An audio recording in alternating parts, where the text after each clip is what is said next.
Noong January 27, 1967, pumanaw si Concepcion Felix na kilala rin bilang Doña Concha.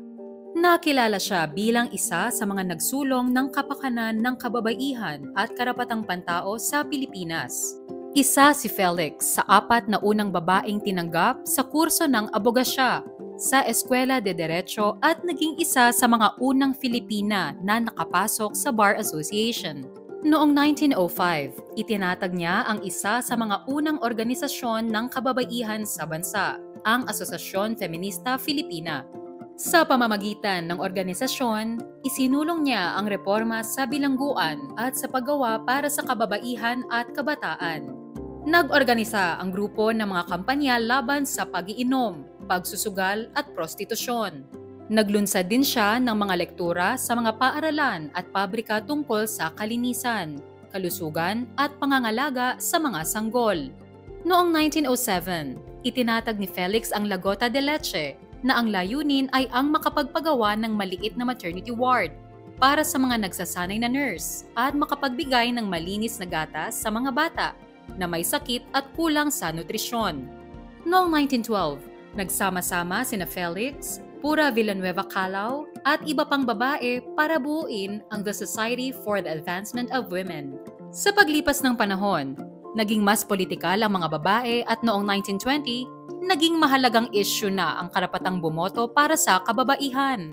Isa si Felix sa 3 Filipina na humarap sa mga mambabatas para sa paghahain ng petisyon para dito, na nilagdaan ng 18,000 mga babae.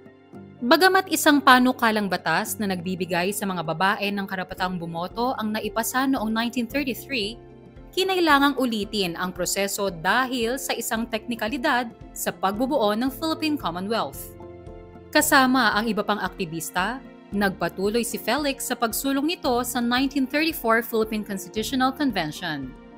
Sa ilalim ng nabuong 1935 Constitution, pinayagang makaboto ang mga babae, pero kailangang makakuha muna sila ng pagsang-ayon mula sa 300,000 na kwalipikadong babae sa isang espesyal na plebisito.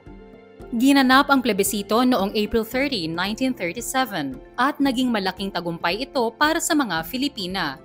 Sa 500,000 boto, nakakuha sila ng 447,725 na boto, pabor sa pagkilala sa kanilang karapatang makaboto sa halalan.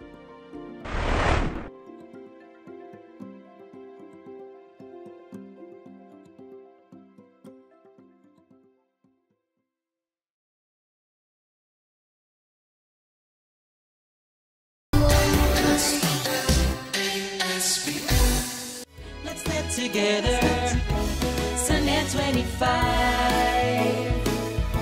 Sunnet 25.